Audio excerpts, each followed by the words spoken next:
Mes amis, j'espère que vous allez bien, je vous retrouve aujourd'hui pour une nouvelle vidéo dans laquelle je vais vous raconter, comme d'habitude, deux histoires qui font bien flipper. Merci beaucoup pour tout le soutien qu'il y a eu récemment sur la chaîne, ça me fait juste trop plaisir. J'espère que les vidéos en 2026 vont encore vous plaire, en tout cas moi je vais tout faire pour. Et j'espère que la chaîne va encore continuer de grandir, le podcast aussi. Mais j'ai l'impression qu'on est sur la bonne voie. D'ailleurs, si toi tu regardes la vidéo sans être abonné, n'hésite pas à le faire, comme ça tu loupes aucune vidéo. Et dis-toi que c'est mon petit cadeau de Noël et que ça me fait très plaisir. Plus sérieusement, bienvenue à toutes les personnes qui nous ont rejoints récemment parce que ces derniers jours il y a eu beaucoup d'abonnés. J'espère en tout cas que je vais pas vous décevoir. Voilà, je crois que je vous ai fait mon petit blabla habituel, n'hésitez pas à éteindre la lumière de là où vous vous trouvez, et on est parti pour la première histoire. Cette première histoire, mes amis, c'est celle de Jean. Au moment où tout ça se passe, Jean a 47 ans et il vit seul dans une maison qui est un petit peu trop grande pour lui. Et la réalité derrière tout ça, elle est très triste parce qu'en fait, il nous explique qu'avant il vivait avec sa femme, mais que malheureusement, il y a quelques mois de ça, elle est décédée d'une longue maladie. Et lui, eh bien, il n'a jamais voulu changer d'endroit parce qu'en fait, c'était leur petit nid à eux. Au niveau du quotidien, ses journées, elles se ressemblent absolument toutes. Il se lève tôt, il boit son café, il met la radio juste pour entendre une voix quelque part. C'est une technique pour lui en fait de contrer un peu la solitude. Et puis ensuite, il part travailler, il fait ses tâches, etc. Ses enfants, il passe de temps en temps le voir, mais pas assez pour remplir vraiment son quotidien. Alors, il s'occupe comme il peut, que ce soit dans son jardin, que ce soit dans la maison. Il fait un peu de bricolage, il va au supermarché faire des courses. Et ça lui plaît beaucoup parce qu'en fait, il nous explique que quand il va au supermarché, il a des petites discussions rapides avec les employés, ou même des gens qu'il connaît et qu'il croise, et je vous avoue que moi, c'est un truc que j'aime bien aussi. En fait, je suis dans une situation très bizarre parce que je suis tout le temps devant mon ordi, donc je suis à peu près tout le temps seul, mais vous êtes beaucoup à me suivre sur Instagram, sur les réseaux sociaux ou même YouTube, donc ça fait que je ne suis pas si seul que ça, mais virtuellement. Donc en fait, depuis quelques mois, je me rends compte qu'aller faire mes courses au supermarché, à la base, c'est une activité qui fait chier absolument tout le monde, mais moi, il y a des journées où c'est limite la chose dont je me réjouis le plus. De nouveau, est-ce que je suis le fou du bus? Dites-le moi en commentaire, il me semble pas, mais c'est possible. Et donc, notre ami Jean, lui, il a aussi ce petit truc il aime bien aller faire les courses. Depuis quelques mois, il y a un truc qui lui gâche vraiment la vie, et ce truc, en fait, c'est un groupe de jeunes qui s'est mis à tirer des feux d'artifice dans sa propre rue. Qu'est-ce qui leur passe par la tête? J'en ai pas la moindre idée. Et le problème, c'est qu'ils le font pas pour le 14 juillet, fête nationale, donc ça pourrait se comprendre. Non, pas du tout. Ils font ça comme si c'était un hobby. Ils le font quasiment tous les week-ends, parfois même en semaine, et c'est systématiquement au même endroit, juste à côté de chez notre ami. Il nous explique qu'en fait, ici, il y a la maison de Jean, ici, il y a la route où il tire les feux, et de l'autre côté, il y a une petite forêt. Au début, Jean, il dit rien parce que voilà, il dit que c'est des enfants, des adolescents, qu'ils s'amusent et qu'on est tous passés par là et surtout, qu'à un moment, ils vont finir par se lasser parce que voilà, envoyer des feux d'artifice, c'est drôle une fois, deux fois, trois fois, et au bout de la quatrième, voilà, on a compris. Donc, il prend sur lui, il ferme les fenêtres et il augmente un petit peu le son de la télévision pour pouvoir les ignorer. Mais même en faisant tout ça, c'est impossible de faire comme si de rien n'était parce que à chaque fois, il entend le sifflement des fusées qui montent, l'explosion qui éclate dans le ciel juste au-dessus de sa maison, enfin, c'est terrible. Et Jean, il nous raconte qu'il a pas peur que sa maison crame, mais plutôt la forêt qui se trouve juste à côté. Il suffit d'un coup de vent, une fusée qui part de travers ou quoi que ce soit, pour qu'il n'y ait plus de forêt en quelques heures. Et Jean, du coup, il se dit dans sa tête, mais ces jeunes, ils sont complètement inconscients de faire ça parce qu'ils ne mesurent pas les risques qu'il y a. En hiver, on peut dire, il y a peut-être un tout petit peu moins de risques, bien que c'est quand même très dangereux, mais en été, il y a tellement tout qui est sec que la moindre étincelle, c'est terminé. Le problème, c'est qu'on peut se dire, ces jeunes, ils vont se lasser un moment, sauf que pas du tout. Plus le temps avance, plus ils viennent régulièrement. Et au-delà de venir plus souvent, ils viennent de plus en plus nombreux. C'est des feux d'artifice encore plus gros, vraiment on se croirait à la fête nationale. Et à cause de ça, notre ami Jean, il ne dort plus du tout. Il se réveille en sursaut dès qu'il entend un bruit dehors. Et même ses enfants, quand ils passent le voir, ils le trouvent fatigué, un petit peu à cran, mais à chaque fois, lui, il minimise. Parce qu'il se dit, je veux pas passer pour le mec relou du quartier, le gars vieux qui est très chiant. Mais un soir, il en a marre. Ça fait 3 week-ends de suite que les ados font ça et ce soir-là, ils sont extrêmement bruyants. Ils rigolent super fort, ils hurlent et surtout, ils posent leur feu d'artifice presque contre la clôture de Jean. Donc lui, il voit ça depuis sa fenêtre et il pète littéralement un câble. Là, clairement, c'est trop pour lui, donc il se dit je peux pas laisser ça passer. Du coup, il enfile un pull, il sort de chez lui et ils marchent dans leur direction. Là, ils sont à peu près 5, il y en a quelques-uns qui sont sur des scooters, il y en a même qui jouent au foot avec une balle, d'autres qui écoutent de la musique avec une bière à la main, vous l'aurez compris, c'est n'importe quoi. Notre ami, il arrive vers eux, il essaye de garder son calme, et il leur demande poliment « Est-ce que vous pourriez arrêter d'envoyer vos feux ?» Mais dès qu'il ouvre la bouche, les jeunes se mettent à ricaner. Jean essaye d'y aller calmement, sans agressivité, et il leur dit juste « Écoutez, est-ce que vous pouvez au moins faire ça ailleurs? C'est dangereux, ici il y a une forêt, ça peut partir en fumée en quelques secondes. » Et lui, évidemment, vu qu'il a été bien éduqué, il s'attend à une petite blague ou même un « désolé monsieur » ou au moins un petit peu de respect. Mais pas du tout. Les ados rigolent et ils l'imitent, ils l'insultent et ils lui disent de rentrer très vite chez lui. Visiblement, selon eux, ce n'est pas son problème, ils font ce qu'ils veulent, ils sont dehors. Donc Jean, il essaie encore une fois de parler tranquillement, mais ça les chauffe encore plus et la situation elle dérape en quelques secondes. À un moment, il y en a un qui dit à Jean qu'il devrait rentrer chez lui au lieu de jouer au shérif. Donc Jean répond qu'il n'est pas là pour faire la morale ou pour faire la police, mais juste pour éviter que la forêt d'à côté se mette à cramer. Tout à coup, il y a un des jeunes qui vient derrière Jean et qui le pousse. Bon, lui, il perd un petit peu l'équilibre et au même moment, il y en a un qui le vient et qui le plaque au sol. Évidemment, tout le groupe se rue sur lui, lui met des coups de pied, des coups, etc. Carrément, il l'insulte et Jean, il ne comprend pas comment ça a pu basculer. À la base, il venait simplement pour leur dire d'arrêter et là, il est en train de se faire tabasser. Bref, il essaye de protéger sa tête, il essaye de hurler à l'aide, mais la douleur, elle est tellement forte qu'il n'y arrive pas. Et quelques secondes plus tard, il y a un des jeunes qui dit « Allez papy, va dormir ». Et ils repartent simplement comme si rien ne s'était passé. Bon, Jean, quelques secondes après, il se relève tant bien que mal, il rentre chez lui en boitant. Il a une sorte de goût métallique dans la bouche et on sait ce que ça signifie, ça veut dire qu'il a la bouche en sang. Une fois arrivé chez lui, il se regarde dans le miroir et il a un bleu à l'œil, il a les lèvres qui sont ouvertes. Cette fois-ci, ça allait trop loin, alors dès le lendemain, ce qu'il fait, c'est qu'il va porter plainte contre eux pour coups et blessures. À la base, c'est quelqu'un qui déteste les conflits, donc il n'a pas envie d'aller porter plainte. Mais là, il n'a juste plus le choix. Une fois qu'il est au commissariat, il décrit les jeunes aux policiers et il lui raconte en gros ce qu'ils lui ont fait. Les agents enregistrent sa déposition et ils promettent de faire le nécessaire pour qu'il ne se fasse plus embêter. Et une fois la déposition terminée, Jean, il rentre chez lui avec à la fois un mélange d'espoir et surtout un petit peu d'inquiétude, parce que il a peur de potentielles représailles. Bref, quelques jours passent et Jean ne voit plus les jeunes, donc il se dit peut-être qu'ils ont pris peur, peut-être qu'ils ont compris la leçon, et que tout ça va s'arrêter, mais pas du tout. Le groupe finit par apprendre que Jean a porté plainte contre eux. Et à partir de là, mes amis, il y a tout qui bascule dans quelque chose de bien pire. Au début, ça commence par des œufs qui sont écrasés sur sa porte d'entrée. Et chaque matin, Jean, il nettoie ça, il l'essuie, il frotte, mais ils reviennent la nuit d'après et ils recommencent. Bon, ensuite, il balance de la peinture sur son portail, genre une énorme traînée rouge. Et à partir de là, Jean, il comprend un peu le message. En fait, il comprend tout simplement qu'ils ne vont pas le laisser tranquille et que probablement ça va empirer. Un dimanche, Jean est en train de manger avec ses enfants et à la base, il nous dit que c'est un moment qu'il apprécie énormément. Ça lui donne un peu l'impression que sa vie, elle tient encore debout, mais même là, il jette un œil toutes les 30 secondes en direction de la fenêtre. Sa fille, elle le remarque et elle lui demande « Qu'est-ce qu'il y a ?» Notre ami lui répond que « Non, il y a rien, je suis simplement crevé. » Et du coup, la journée continue. La famille rigole, ils parlent du travail, ils font des petites blagues. Et ils parlent même du petit-fils qui va rentrer à l'école prochainement. Mais tout à coup, ça claque contre la porte d'entrée, genre un bruit sec, assez dégueulasse, comme si quelque chose venait d'exploser dessus. Donc, naturellement, tout le monde sursaute. Le fils de Jean, il pose immédiatement sa fourchette, il se lève et il dit « Putain, c'est quoi ça ?» Jean, il sait très bien ce que c'est, donc ils sortent dans l'entrée. Et là, évidemment, il voit encore quelque chose contre sa porte d'entrée. C'est un œuf qui est éclaté en 1000 morceaux et qui dégouline tout le long du bois. Bon, le fils de Jean, je vous cache pas qu'il voit rouge, il lui dit « Papa, est-ce que ces petits cons, ils t'emmerdent encore ? Je te promets, je vais aller les voir et ça va mal se passer. » Mais au moment où il dit ça, Jean lui attrape le bras et il lui dit « Non, vas-y pas, c'est trop risqué. » Il minimise vraiment la situation, il lui dit que c'est rien et que probablement ça va empirer les choses. Alors, son fils, il se calme et il n'y va pas. Là, il fixe son père, donc Jean, et il ne comprend plus rien. Et il lui dit « Mais papa, tu vas pas te laisser marcher dessus comme ça, c'est pas possible. » Jean, il insiste, presque en suppliant, lui disant « Viens, on rentre, on va terminer le repas. T'inquiète, franchement, c'est rien, on ne risque rien. » Mais même lui, en refermant la porte, il sait très bien que ce n'est pas rien du tout. Enfin bref, la journée se termine tranquillement et la nuit, Jean, il n'arrive pas à trouver le sommeil. Il est un peu dans ce moment où tu commences à t'endormir, mais t'entends encore ce qui se passe autour de toi. Genre, t'es dans les vapes, mais à moitié. Et là, il entend un petit bruit contre la vitre de sa chambre, donc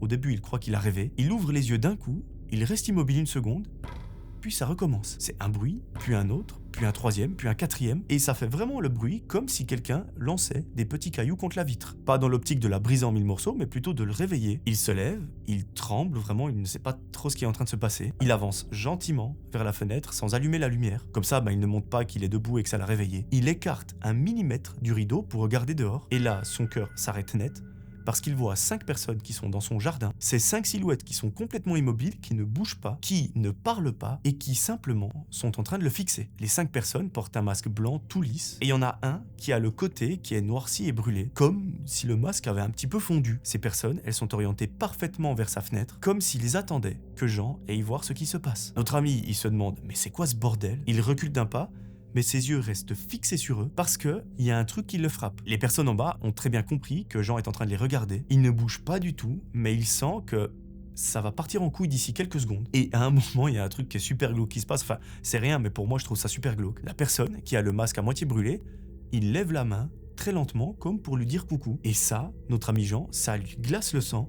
Tellement c'est flippant. Rendez-vous compte, mes amis, vous êtes en train de rejoindre Johnny dans vos rêves, et tout à coup, vous entendez quelques bruits réguliers contre votre fenêtre. Vous vous levez en slip, vous allez contre la fenêtre, vous bougez le rideau, et là, vous voyez 5 troubadours dans votre jardin, qui ont un masque tout blanc, et il y en a un qui vous fait coucou. Jean, à ce moment-là, il hésite à appeler la police, mais en même temps, il a peur qu'on lui dise, écoutez, on est au milieu de la nuit, on intervient sur d'autres interventions peut-être un petit peu plus graves, donc le temps qu'on arrive, ça va prendre quelques dizaines de minutes. Ou alors, pire, qu'on lui dise, écoutez, ces personnes ne vous font rien de mal, certes ils sont devant chez vous, mais voilà. Perso, un petit conseil mes amis, si ça vous arrive, n'hésitez pas à appeler la police, réfléchissez pas à 2 fois. Vous les appelez et vous vous cachez. Du coup, Jean, il reste paralysé, il regarde ses silhouettes, et après une minute qui lui semble durer une éternité, les 5 silhouettes tournent la tête, tous en même temps, comme si quelqu'un leur avait donné un ordre silencieux, puis ils reculent doucement et ils disparaissent derrière la haie sans aucun bruit. Jean, il reste planté dans sa chambre alors qu'il fait tout nuit, et il comprend que, ils n'ont pas tiré de feu d'artifice, mais que là c'est du harcèlement, et je dirais que ça dépasse le stade de harcèlement parce qu'ils sont dans son jardin, et qu'ils lui ont clairement fait comprendre qu'ils allaient lui pourrir sa vie. Bon, évidemment, avant que Jean retourne au lit, il se passe environ 30 minutes, il s'allonge, mais en fait, depuis ce moment-là, il nous raconte que le moindre bruit, il sursaute. Avant de se coucher, il vérifie 2 fois que tout est fermé, mais heureusement, pendant quelques jours,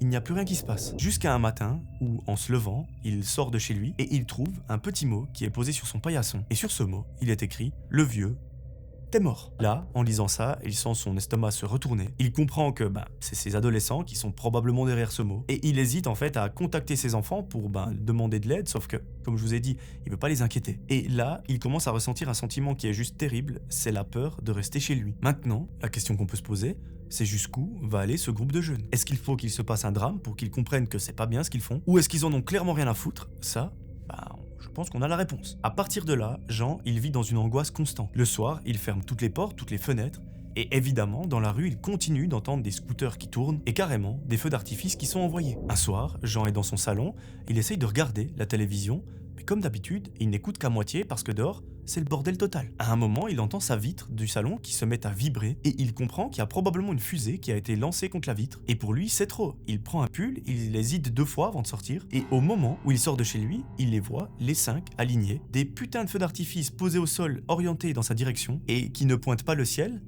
mais sa maison. Là, tout le groupe se met à rire, il marmonne et ça lui lance des « Vas-y, viens, on t'attend, on va discuter ». Jean, il tente encore une fois de leur expliquer, de leur dire d'arrêter leurs conneries, mais il n'a même pas le temps de finir sa phrase que le premier feu d'artifice s'allume. Le sifflement est très court et la fusée, elle part directement dans sa direction. Elle explose à 1 ou 2 mètres de lui, la lumière blanche qui se dégage, ça lui brûle presque la peau, et directement, il y a un deuxième feu qui part. Jean, il essaye de se protéger le visage comme il peut, mais malheureusement, il y a un débris qui lui percute l'œil gauche. Il hurle à la mort, c'est en train de lui brûler l'œil, et il nous décrit ça comme une douleur qui lui traverse le crâne, un peu comme si on avait planté une lame chaude dans son œil. Et là, il tombe à genoux. Il ne voit plus rien de cet œil, il hurle de douleur, et à ce moment-là, il entend les jeunes qui commencent à paniquer, parce que probablement qu'ils n'avaient pas prévu qu'il perde un œil. Ok, peut-être qu'ils voulaient lui faire chier, mais ils voulaient pas le rendre aveugle. Alors, ce qu'ils font, c'est qu'ils orientent les feux autre part, mais le problème, c'est que cette fois-ci, ils les orientent sans faire exprès, en direction de la forêt. Évidemment, ils allument les feux, les fusées partent, et en quelques secondes seulement, il y a un tas de feuilles qui s'embrasent, puis un autre, jusqu'à un gros incendie. Évidemment, en voyant ça, ils se barrent en courant, et Jean, lui, il est à genoux, par terre, il se tient l'œil, et de l'œil droit, il voit qu'il y a le feu qui commence à gentiment se propager dans la forêt. Jean prend son téléphone, il appelle les pompiers, et il leur explique avec une voix toute tremblante, que non seulement la forêt est en train de cramer, mais que son œil aussi. Quelques minutes plus tard, on entend les sirènes, les camions de pompiers qui arrivent. Mais malheureusement, il y a déjà des arbres qui sont complètement en feu, des maisons qui sont carrément touchées, les habitants sont évacués très rapidement et tout le quartier descend dans la rue. Mais il n'y a plus aucune trace de ce groupe de jeunes. Là, une ambulancière vient s'occuper de Jean et elle l'emmène directement à l'hôpital, où on lui annonce que, malheureusement, suite aux examens, il a perdu l'usage de son œil gauche à 100%. Malheureusement, c'est irréversible, il va donc finir aveugle d'un œil, parce que visiblement, son œil il a été touché en profondeur et il ne pourra plus jamais voir avec. Là, sa première pensée, c'est de se dire « Mais putain, ce que je suis en train de vivre, tout ce que je vis d'ailleurs depuis des semaines, ça aurait pu être complètement évité si ce groupe de jeunes l'avait simplement écouté. » Dans les jours qui suivent, il dépose une 2e fois plainte, cette fois-ci parce qu'il a vraiment été blessé. Mais encore faut-il retrouver ce groupe de jeunes. Le lendemain, la police passe chez lui pour l'enquête et ils lui disent que l'incendie de la forêt a été qualifié d'intentionnel, au même titre que les blessures qui lui ont été infligées. Et ce qui est bien dans cette histoire, c'est que vous vous souvenez, la première fois où Jean était sorti dans la rue, en fait, les jeunes n'avaient pas du tout de cagoule ou de masque, donc il a pu voir le visage de chacun et vu qu'il a une bonne mémoire, il a réussi à faire des portraits robots assez précis, ce qui, dans la semaine a pu mener à l'arrestation de l'ensemble du groupe. Après avoir fouillé tous les téléphones, tous les ordinateurs, etc. de chaque membre, les policiers se sont aperçus qu'en fait ils avaient un groupe où ils discutaient et où ils planifiaient carrément leurs actes. Donc on peut logiquement penser que la condamnation, elle sera assez sèche. Jean, il nous explique qu'à partir de ce jour-là, en fait, ça a été très compliqué pour lui de s'habituer à sa nouvelle vie. Il nous dit qu'en fait, heureusement, qu'entre guillemets, il n'y a qu'un seul œil qui est touché, mais même avec un œil qui voit, il nous raconte que tout a changé dans son quotidien. Il doit se réhabituer à tout et en particulier dans l'espace. Ça veut dire que, par exemple, lorsqu'il fait un mouvement, il a peur de taper un mur. Et ça, en fait, c'est très compliqué de faire comprendre à son cerveau que rien n'a changé, c'est juste qu'un œil ne fonctionne plus. Mais bon, il nous explique qu'avec le temps, ça passe et que voilà, il s'habitue, mais que malheureusement, rien ne sera plus comme avant. Visiblement, dans le groupe des jeunes, il y en a un seul qui a été condamné à de la prison, parce que malheureusement, les autres étaient mineurs au moment des faits. Est-ce que quelques mois de prison, ça suffit pour avoir rendu aveugle quelqu'un? Je suis pas certain. En tout cas, la bonne nouvelle entre guillemets de cette histoire, c'est que Jean, aujourd'hui, il va très bien, qu'il s'est parfaitement habitué à son nouveau mode de vie. Et il y a un truc que je trouve aussi très touchant dans cette histoire, c'est qu'en fait, Jean, à ce moment-là, il s'est rendu compte que la vie, elle tient qu'à un fil. Là, c'est son œil qui est parti.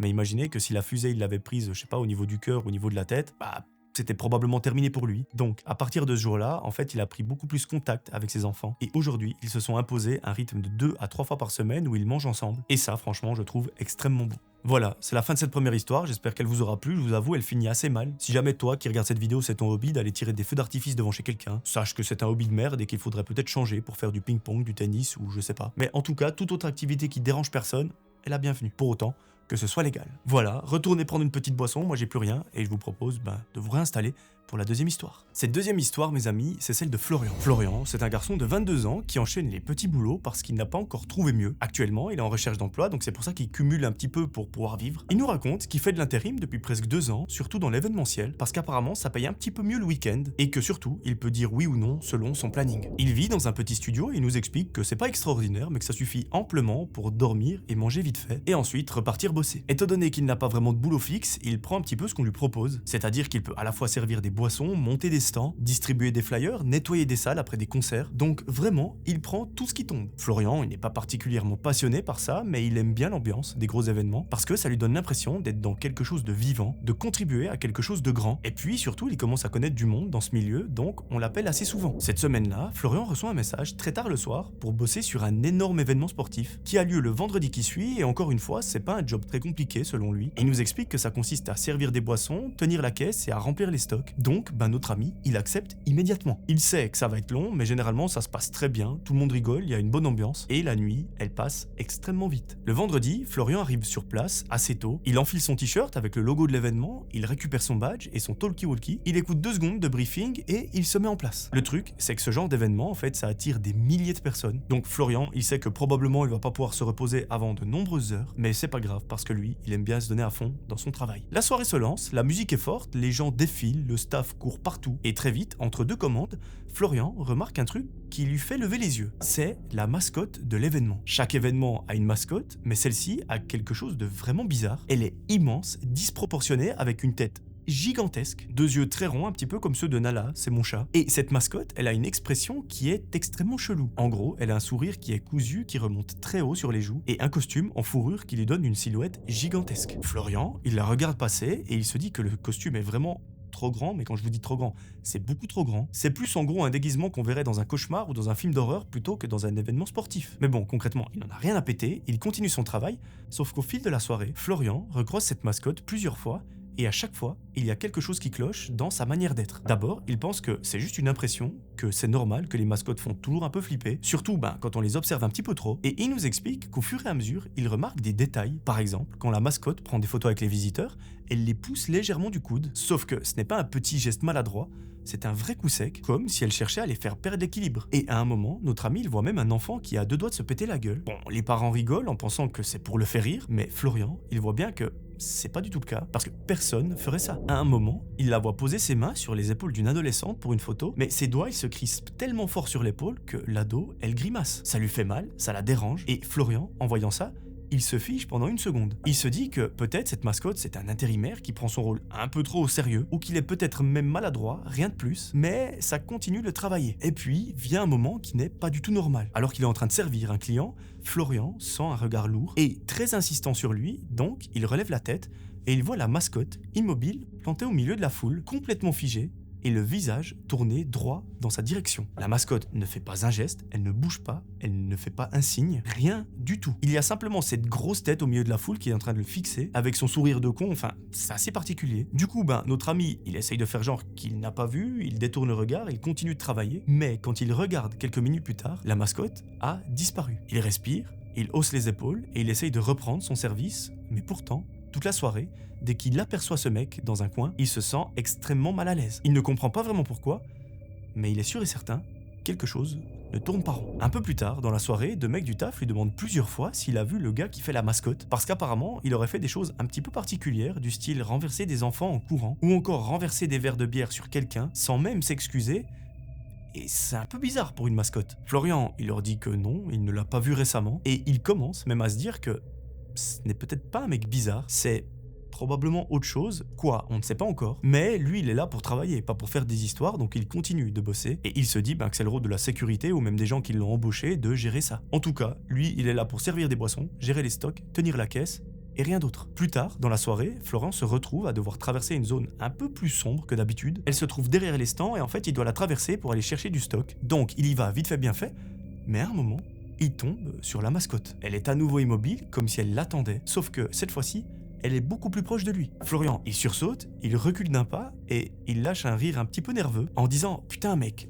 fais pas ça, ça m'a foutu les boules ». Mais la mascotte ne lui répond pas, elle tourne lentement la tête de quelques centimètres dans sa direction et le mouvement est tellement lent que Florian, il commence à flipper. Il s'éloigne rapidement, il retourne bosser, mais il n'arrive pas à enlever de son esprit cette impression que le mec dans le costume le surveille. À la fin de son service, alors qu'il sait que la soirée va bientôt se terminer, Florian, il observe encore une fois la mascotte au loin et il remarque un truc auquel il n'avait pas fait attention. En fait, le rôle d'une mascotte, à la base, c'est d'interagir avec le public, de faire des signes, etc. Sauf que là, elle ne le fait plus du tout. Elle se contente simplement de traîner dans les zones où elle n'a rien à faire. Elle s'approche trop près des stands et surtout, elle semble chercher quelque chose. Florian, à ce moment-là, il a une sensation que la chose qu'elle est en train de chercher, ce n'est pas une bière, c'est lui. Il secoue la tête, il se dit qu'il est fatigué, qu'il est peut-être en train de se faire des films, qu'après tout, c'est probablement un étudiant qui est payé comme lui juste pour faire le clown avec un costume. Donc, il essaye de se dire ça pour se rassurer. Notre ami continue sa soirée en essayant de rester concentré sur ses verres, ses gobelets et ses allers-retours, mais plus les heures passent, plus il ne peut pas s'empêcher de surveiller la mascotte du coin de l'œil. En fait, ça devient presque le problème principal de la soirée parce qu'elle est juste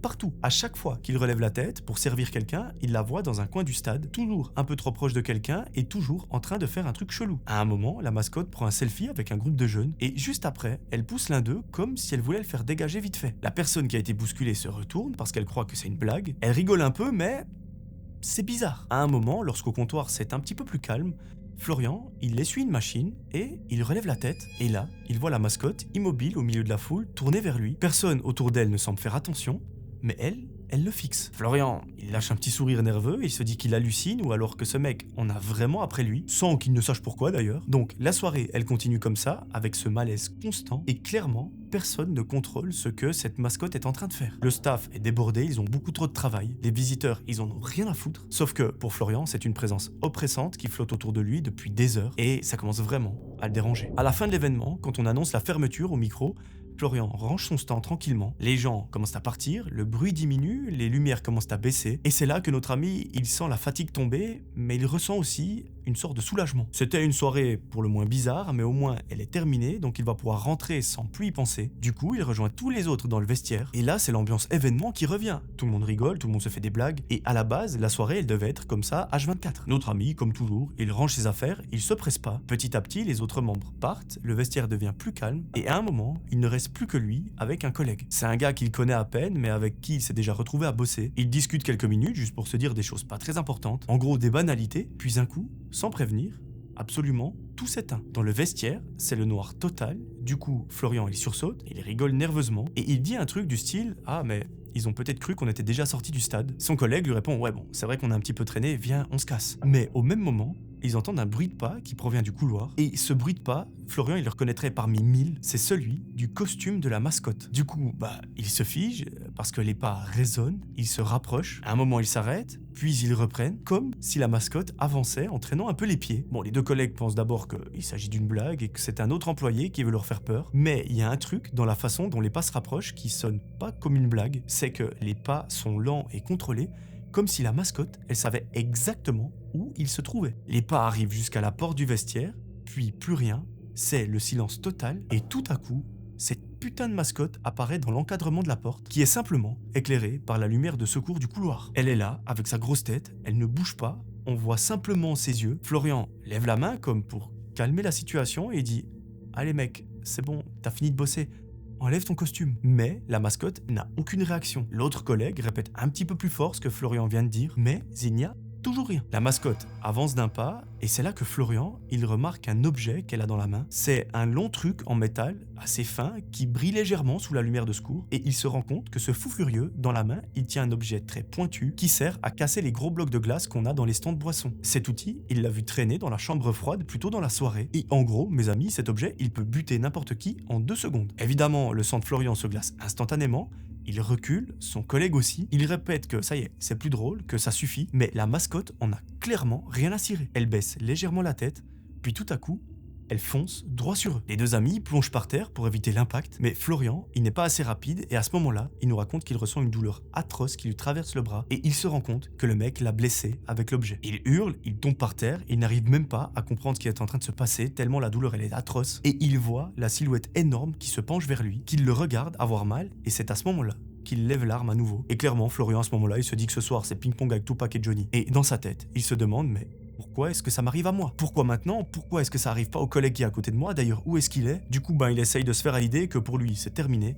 Il ferme les yeux et il attend le coup fatal. Mais au même moment, il y a un gros bruit qui retentit, c'est un gros bruit métallique, et cette espèce d'énorme mascotte s'effondre sur le côté. En gros, ce qui s'est passé, c'est que le collègue de Florian est allé dans le couloir, il a pris une sorte de piquet en métal qui servait de porte-manteau, et il lui a fracassé la tête. Florian ouvre les yeux, il respire à nouveau, il tremble de partout, il voit son collègue qui hurle son prénom, il essaye de le relever, la mascotte, elle bouge encore, mais ils essayent tant bien que mal de la maintenir ensemble au sol, et là, dans leur tête, il y a un truc qui se passe, c'est qu'ils se disent, le premier truc à faire, c'est de se barrer en courant, sauf que si on se barre en courant, probablement qu'elle va réussir à se relever, et peut-être qu'elle va enlever ses chaussures et qu'elle va nous poursuivre. Ça, c'est ce qui se passe dans la tête du collègue de Florian.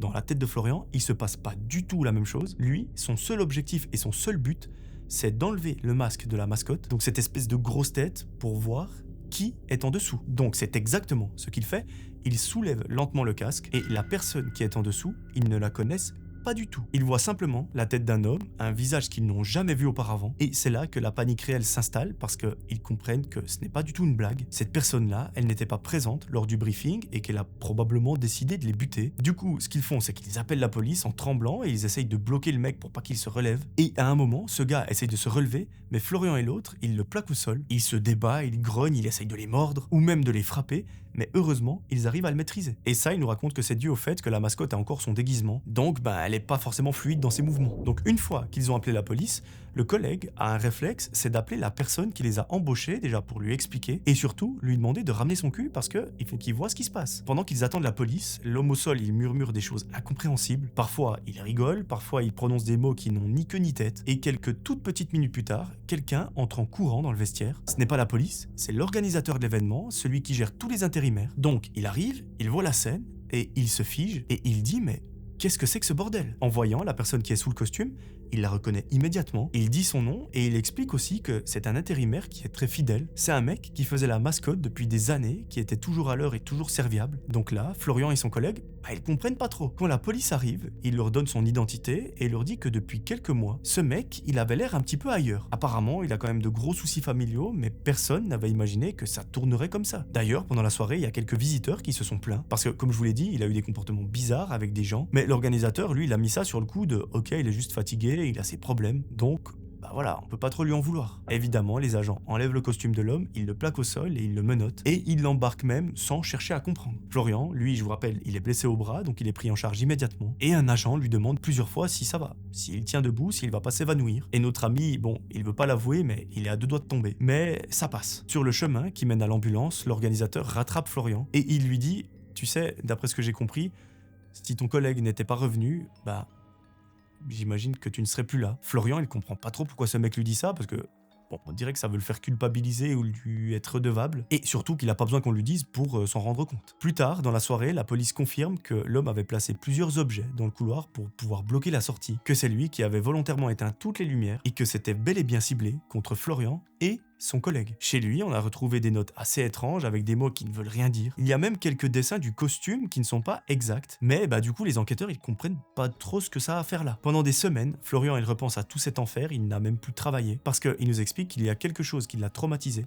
C'est le bruit du métal qui s'enfonce dans son bras. Il a cru qu'en fait c'était terminé pour lui, que c'était la fin de sa vie, mais heureusement il y avait son collègue et il est intervenu. Autant vous dire que le costume a été retiré définitivement de l'événement, que ce soit pour cette année ou toutes les autres années. Malheureusement, on n'a pas vraiment d'informations concernant le procès, on sait pas si le mec a été jugé, s'il a fini en tôle ou quoi. Mais en tout cas, il y a une bonne nouvelle dans cette histoire, c'est que Florian, aujourd'hui, il ne travaille plus du tout dans l'événementiel. Il a trouvé un job fixe à 100% dans un bureau et il nous explique que ça lui convient parfaitement. Et je pense qu'on peut largement le comprendre. Voilà, mes amis, c'est la fin de cette deuxième histoire. J'espère qu'elle vous aura plu. J'ai trouvé très intéressante parce que c'est une mécanique qu'on n'a pas encore eue jusque-là. J'espère que vous l'aurez aimé. Si c'est le cas, n'hésitez pas à me le dire en commentaire. Je te le rappelle, si tu regardes la vidéo et que tu n'es pas abonné, n'hésite pas à cliquer sur ce petit bouton rouge. C'est mon cadeau de Noël. Dites-vous que ça me fait super plaisir et c'est juste trop gentil de votre part. Voilà, moi je crois que je vous ai tout dit. Je vous propose de vous retrouver très vite pour une nouvelle vidéo. D'ici là, j'aimerais que vous preniez soin de vous. C'était Melvin. Ciao tout le monde.